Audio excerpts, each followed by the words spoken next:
चालू है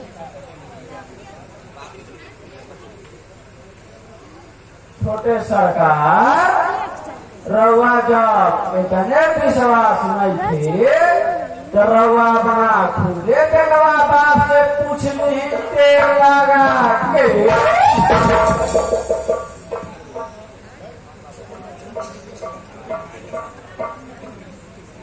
हाँ बाबूजी, मुंशी जौन कहत बा वो सच है का?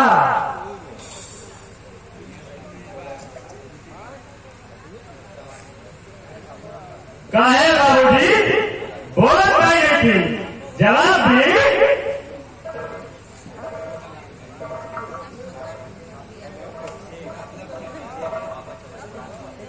हाँ बचवा, ये बात सच है।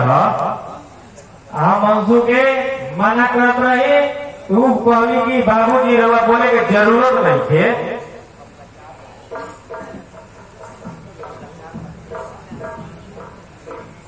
हम लाचार बनी बचवा, अपन इज्जत बचावे खातिर हल्ला गुल्ला ना करेंगी, नहीं तो वो भी बिगला के मर गए रहती।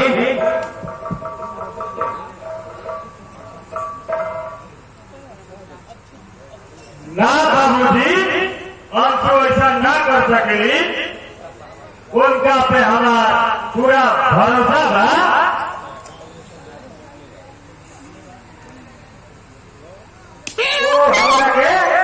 ऐसा धोखा कौन ना दे सकेली।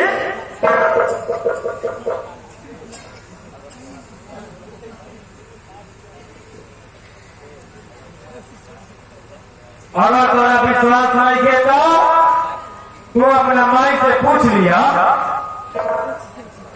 ठीक बा माई, ए माई,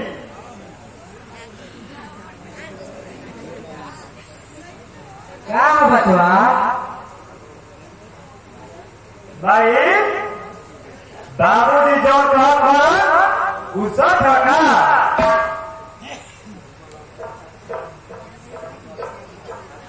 केवल अंशु के साथ हाँ गई। तू ओकर चिंता छोड़ बचवा, हमने के तोरा खातिर दोसर की देख ले बन जा।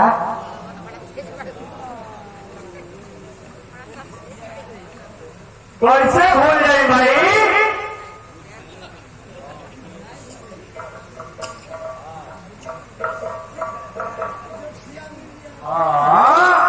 तो बहुत अमीर घर के लड़की ही अनु अकेले तो बहुत ज्यादा मिली, और साथे साथे जीसीबीओ मिली सरकार लगा के।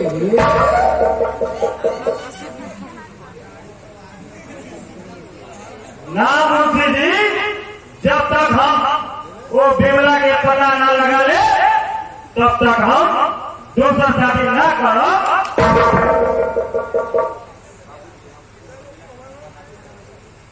बाबूजी, हम वो बिमला के जिंदा न करो।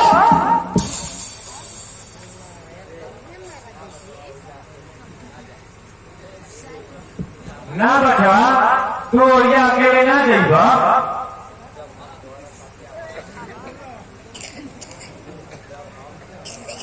तुम्हारा साथे हम अपन आदमी के भेजब।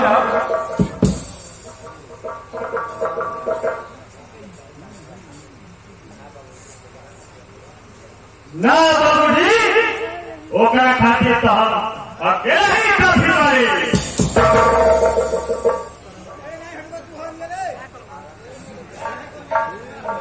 हम जाना नहीं बचवा, तुम्हारा के हम अकेले ना जाइए।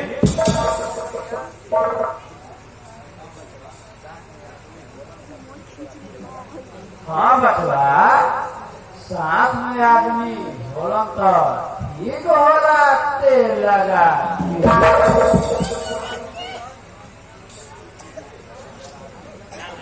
मुंशी जी, तरी जाए हमारे आदमी के बोला नहीं तो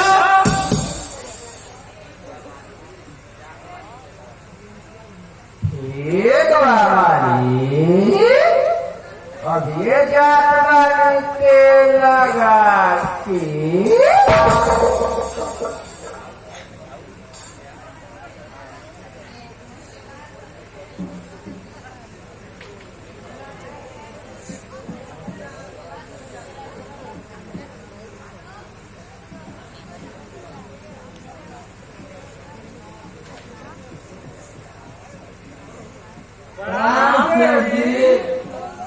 पापा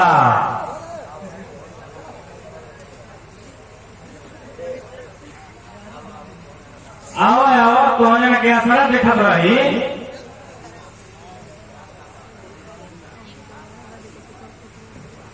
का काम बा मालिक इतना जरूरी कौन काम बा मालिक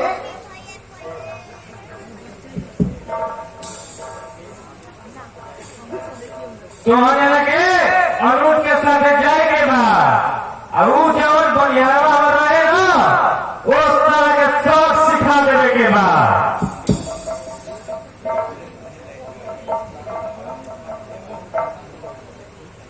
सेठ जी हम तो कह देता नहीं ओकरा खातिर हम मानिए के काफी बानी जा अगर रउआ कह देती ना तो ओकर पूरा खानदान के जड़ से उखाड़ देती जा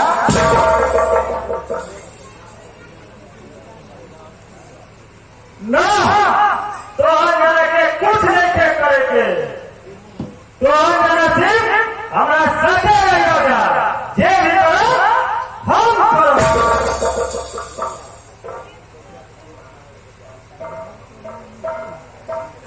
देखिए जा अनुज बबुआ के चोट ना आवे के चाहिए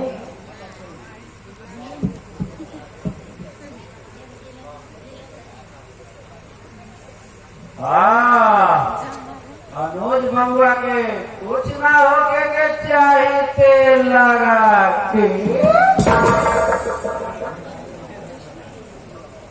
मुंशी जी तो जना निठेकी रह जा हमने के कुछ न होई जवान जी होई ओ बीमा के होई